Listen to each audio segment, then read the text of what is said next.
It was the autumn of her 29th year when Clara first heard the advice that would, against all her instincts, change her life.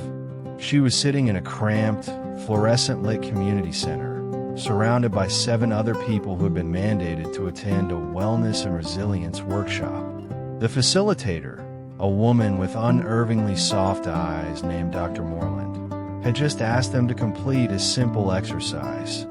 Write down 3 things they were grateful for every day for 30 days. Clara almost laughed. She was a realist, a pragmatist, a woman who had spent the last 11 months surviving a divorce, a layoff, and her mother's cancer diagnosis, all in a dizzying, brutal sequence. Gratitude felt like a lie you told children before bedtime. She attended the workshop because her unemployment benefits required it, not because she believed in the power of counting blessings. But she was also a woman of her word. When she committed to something, even something she despised, she saw it through. So, grudgingly, she bought a small, maroon notebook from a discount store and placed it on her nightstand. On the first night, she stared at the blank page for 10 minutes. Her pen hovered. Finally, she wrote, Day 1. I am grateful for 1. The heat worked today. 2. I had enough coffee for 2 cups. 3. The bus was only 7 minutes late. It was pathetic. It was mechanical.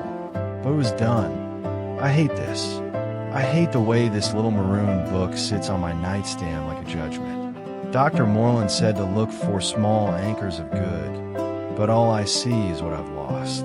I see the empty space where his toothbrush used to be. I see the voicemail from the hospital scheduler confirming Mom's next chemo. I see the rejection email from that marketing firm. Tonight I wrote, grateful my legs still work. Grateful for the sound of rain on the roof. Grateful I remember to buy eggs. Eggs. That's where my life is now. Eggs. But as I closed the notebook, I noticed something strange. For 1 second, just one, my jaw unclenched. My shoulders dropped half an inch. The rain did sound nice, and I did have eggs for breakfast. It wasn't happiness. It wasn't even hope.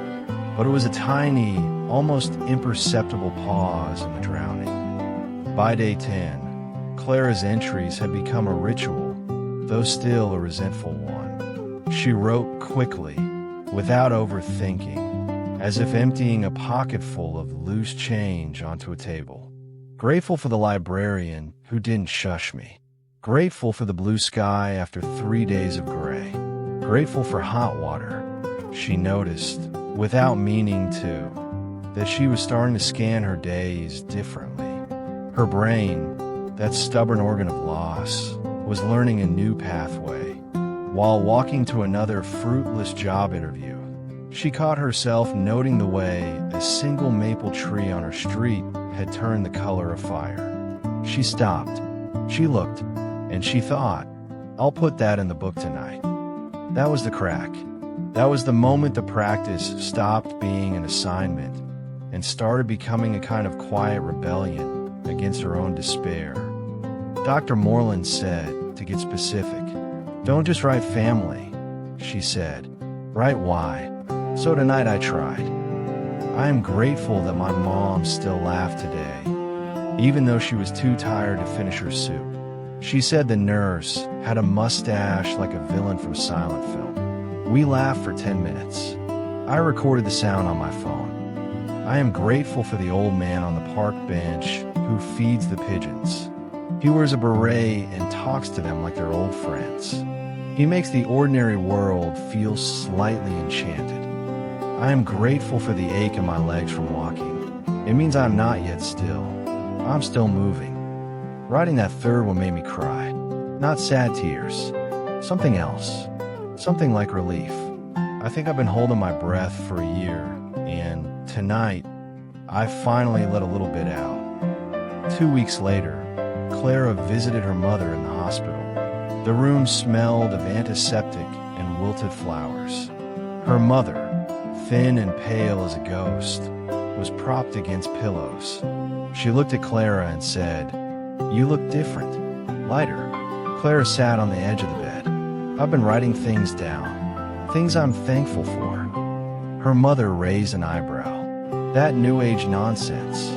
Maybe, Clara said, but today I'm thankful you're still here to roll your eyes at me. Her mother smiled. A real smile, not the brave one she wore for doctors. Then she reached over and took Clara's hand. Then I'm thankful for you, she said, and for the mustard-colored curtains in this room. They're so ugly, they're almost beautiful. They sat in silence for a while, holding hands, and Clara realized that gratitude was not about pretending the bad things weren't there. The cancer was there, the loneliness was there, the fear was there, but gratitude was the act of building a small, sturdy shelf alongside all that rubble, a place to set the tiny, good things so they wouldn't get crushed. I didn't want to write tonight. I was angry. My application got rejected. A stranger on the street yelled at me for no reason.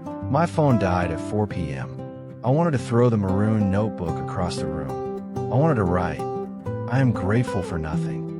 But I opened it anyway. I stared at all my previous entries. The eggs, the rain, the maple tree, the laughing nurse, the pigeon man, and I thought, those things still happened. They didn't stop being real just because today was hard. So I wrote, I am grateful that I have hands to throw a book across a room, even if I didn't. I am grateful for the memory of my mother's laugh. It exists independent of today's pain. I am grateful for the discipline of this practice. It is a hand on the edge of a cliff, and I am still holding on. By day 30, Clara had filled 27 pages of the maroon notebook. Some entries were long. Some were just 3 words: Sunday toast, breath. She returned to the community center for the final session. Dr. Moreland asked each person to share their experience. One woman said it was stupid. A man said it helped him sleep. When it was Clara's turn, she paused. She thought about the person she was 30 days ago, the woman who saw gratitude as a lie. She touched the worn cover of her notebook. I thought it was foolish, she said quietly, but I did anyway. And somewhere along the way, I stopped waiting for the big, dramatic rescue. I stopped waiting for everything to be fixed. Instead, I started collecting small, unremarkable moments of okayness. And when you collect enough of them, they stop being unremarkable. They become evidence. Evidence that life isn't just the catastrophe. It's also the rain, and the eggs, and the maple tree.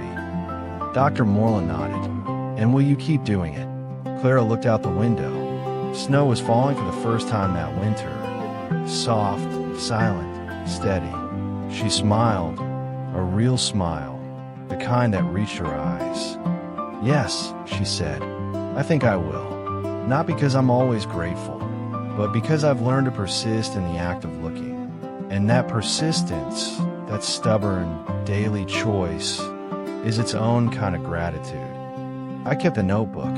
I still write in it, though not every day. Some days I forget. Some days I'm too tired. Some days I write something petty like grateful that the rude cashier only had to see me for 30 seconds. But I always come back. The maroon notebook sits on my nightstand like a friend now, not a judge. Today I wrote, I am grateful for the discipline of hope.